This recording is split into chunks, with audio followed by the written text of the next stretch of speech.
Are you ready? Oh, I was wrong. Wait. Here we go. The Oregon Trail. Well, once upon a time, people from all across the Midwestern U.S., somewhat into the Eastern U.S., were kind of fed up with their lives, it seems like. And they were kind of tired of being crapped on by the man, you know? Yeah, like, the life was rough. No, I give it back to you. Because the man, they kept stealing the lighter, you know? And they were just tired of getting crapped on by the man, and there wasn't enough room, and they were all rubbing elbows, you know? And they just needed a little bit of breathing room. All right, so where'd they go? So they went down to the corner store, and they bought themselves a Conestoga wagon. And they stuffed it full of all sorts of crap. And they put in their wood stove, and they put in their chickens, and they put in their kids and their feather beds, and they put in some extra oxen yolks for the oxen, and they put in some cholera. beans, They put in some cholera. From Aunt Myrtle, And definitely some and beans, baked because you gotta beans, plant some stuff and they too. probably put in some good homebrew, and they put in some salt pork, and Flatbread, and hardtack, all sorts of stuff, and they hit the trail. Okay. And vegetables. Well, they got the first week's worth of vegetables, and after that they were out. And they packed a few kids in there too, all stacked about 3 or 4 high. They did. They seemed to go in like a posse, right? Because they're safe. Because there's engines out there. And they headed west. Westward ho, young man, westward ho. Yeah. What is that thing? Then they had to forage for food. They had to and forage they had for to forage food. some rivers. And they sort of just left a trail of destruction in their wake.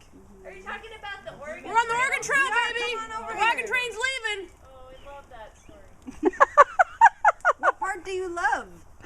I Is only it know the about Indians card, dying or the Asian cholera? people part. I just know about the Apple II game. You know. Yeah, I know. Awesome. So they hit the trail. The part of the Oregon Trail that I know about is that they ate snakes, I think. They ate snakes. It's- They ate snakes. They And ate vice versa. everything they could come up with, including each other. Yep. Who was it that ate each other? The Dahmer Party. The Dahmer Party ate each other. Yeah. The bonnets were for, I think, the shades, because it was And pretty you didn't hot want to be out looking there. like Indians out there with your face all tan. Also, they were Norwegian, so the sun was pretty harsh I can on them. represent- Yeah. I can Yeah. represent the sun Norwegians. is rough on Norwegians. On those Yep, Norwegians. yep. The Norwegians, On the yeah. Oregon Trail. Yeah. Da. you betcha. Da. And, Gosh, and I Lord, you think they betcha. probably pronounced Orgeon, the territory, in a way that we don't They were heading for the anymore. promised land. They were. There is El Dorado out there, man. The cities were paved with gold. I thought that was in South America. Well, there's That also too. Oregon. Okay. That Yeah. too. But there were gold rushes. There were happening. mountains and snow and dead oxen and dead mules and dead people and dead grass and dead Indians and dead everything. Dead- Okay. I think only about 1% made it all the way over the mountains into Oregon and California. And It's really rough. I didn't rough. know it was that Yeah. bad. All right. only about All right. 1%. Yeah. But when they did make it, It was wet and cold and they starved. There were mushrooms for them to eat. There It's were cool. mushrooms for them to eat. And thank God the natives fed them a little bit of corn and pumpkins. Yeah, and then they gave them diseased blankets. And they gave them disease blankets. They were good guests. They were really good guests. Yeah, You know yeah. that much. absolutely. And they were welcomed with open arms, and they just treated everybody really well when they got here, and they were really good guests, and just didn't take over. They just stayed in their little area, you know, very respectful. Your irony is dripping out your ears. Right now. And I think that also it should be noted that the settlers were fairly paranoid, not without reason, but Like of aliens or what? of just hazard in general. Definitely pretty the paranoid. Indians. Norwegians. They were Puritans too, and that didn't help their cause either. They weren't any fun. So they didn't believe in orgasms. No, and they didn't. I'm not sure there were any orgasms on the Oregon Trail. There were a lot of babies though. Oh, Yeah. That's a good point. Yeah. Yeah, there were a lot of babies. It didn't stop them from procreating the adventure. Because when you're heading to the promised land, you got to fill that with people. More promised people. I heard in medieval times that it was believed that the orgasm of the female was actually what caused conception. Well, now that's interesting. Right? That's pretty Right? good for women. That's what I'm saying. So the female orgasm, incredibly important in medieval ages. That's very good. Yeah. No. That was probably the only good thing about the medieval ages. But anyway. So they were probably not going me. for that. Then. Right? That's what I'm saying. Crucial difference. I know. Interesting. Indoor So the plumbing be paranoia led to damned. The circling of wagons. Oh, right, right. Circle wagons. We still use that phrase to this day, circle the wagons. There's What do lots we of mean things by that it now? there's means get together and stand Support, in a circle. support. Get your shit together. Stand in a circle, support each other. What do we circle the wagons for these days? If- Family reunions and such. If somebody dies, or if there's some like big crisis, some Get tragedy, together and like you solve circle the problems. wagons to support whoever it is Kinda that's like all having hands that on deck. crisis. It's kinda Yeah, like that. yeah. Circle the wagons is kind of like all hands on deck. Or batten down the hatches, kind of.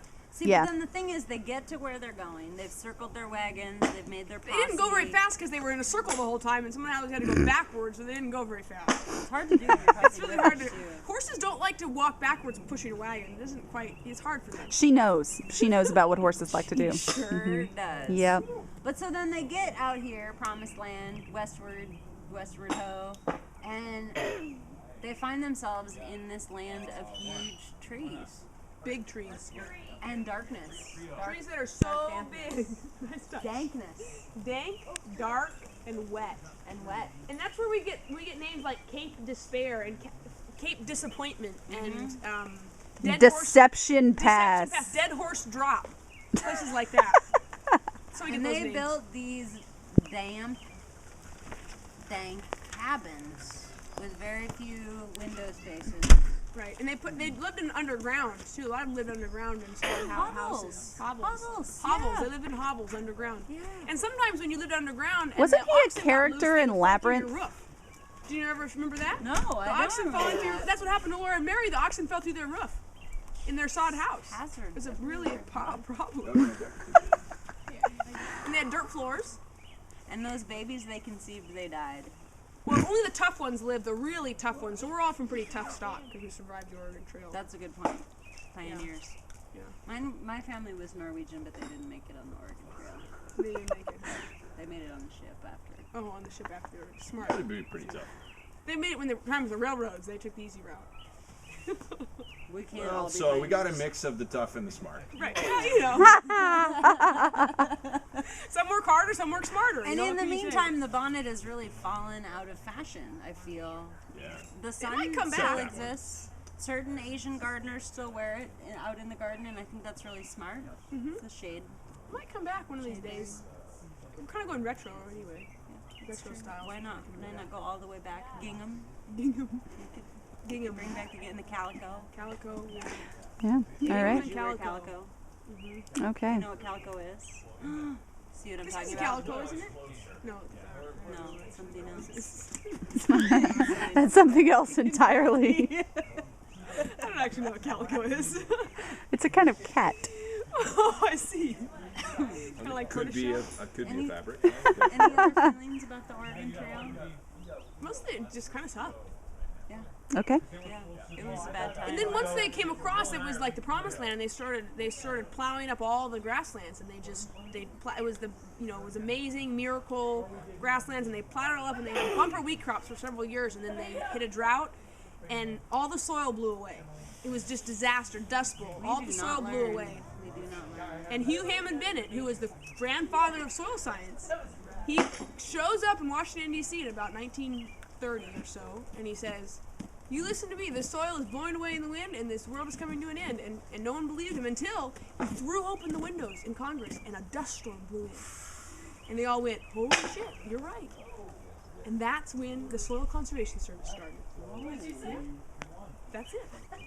And ever since then, we were made very slow, but not very good progress. We have continued to kill the soil. Continue to do our soil. But now we have a institutionalized service to help us do that. Right.